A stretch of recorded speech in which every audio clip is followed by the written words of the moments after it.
जय बापू जय भीम जय संविधान अभियान के अंतर्गत कांग्रेस की एक विशाल आम सभा में रखी गई थी, जिसमें कांग्रेस के वरिष्ठ नेताओं के साथ प्रदेश कांग्रेस के अध्यक्ष जीतू पटवारी भी पधारे। स्वागत भाषण प्रदेश कांग्रेस के महामंत्री नरेंद्र पटेल द्वारा दिया गया। कांग्रेस के वरिष्ठ नेता विपिन वानखेड़े ने भी सभा को संबोधित किया। जीतू पटवारी ने कांग्रेस कार्यकर्ताओं को संबोधित करते हुए कहा कि किसी भी राष्ट्र और देश को चलाने के लिए विधान की आवश्यकता होती है और हम बाबा साहेब अम्बेडकर के संविधान का अपमान जो अमित शाह जी के द्वारा किया गया है उसे कतई स्वीकार नहीं कर सकते हैं।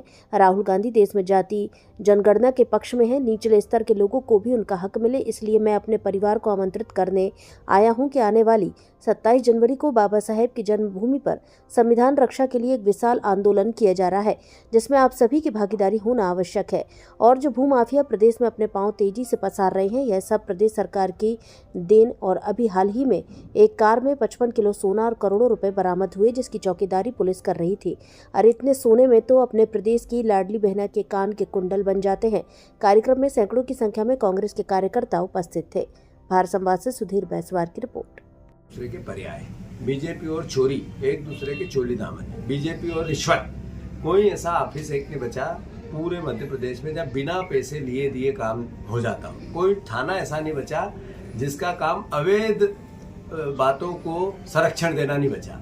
जो करप्शन है, आप देखो 7 मंत्रियों पर गंभीर करप्शन के आरोप लग रहे हैं और सब एक दूसरे पे आरोप प्रत्यारोप बीजेपी के लोग बीजेपी पे करते हैं। ये मैसेज क्या है? ये मैसेज है कि इनको सत्ता का मत सर से ऊपर हो गया है। मैं मानता हूँ हमें विपक्ष का दायित्व मिला है, हम लड़ाई लड़ेंगे। वो संकल्प पत्र जो बीजेपी ने प्रदेश के सामने काल में कांग्रेस संगठन कैसे मजबूत होगा और कार्यकर्ताओं का उत्साह कैसे होगा? ऐसा है कि आज के आयोजन का जो मुख्य उद्देश्य है, बाबा साहब अम्बेडकर का जो अपमान भारतीय जनता पार्टी लगातार सोची समझी साजिश के तहत कर रही है। अमित शाह जी ने संसद में जिस तरीके से उनका उपहास उड़ाया, ये देश के लिए चिंता का विषय है।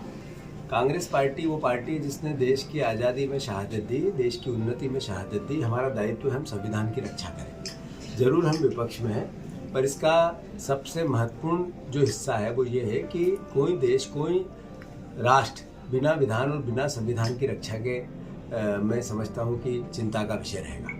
तो कांग्रेस पार्टी, राहुल गांधी जी ने जातिगत जनगणना की बात की, इसका मतलब उन्होंने गरीब की लड़ाई लड़ने की बात की और उन्होंने संविधान की रक्षा की बात की। अब की बार 400 पार ये नारा लेके मोदी जी गए थे, तो एक संविधान की किताब से 240 पे वो आ गए। इसका मतलब इसकी ताकत है और इसकी ताकत इसलिए है कि देश के नागरिकों को मौलिक अधिकार देता है।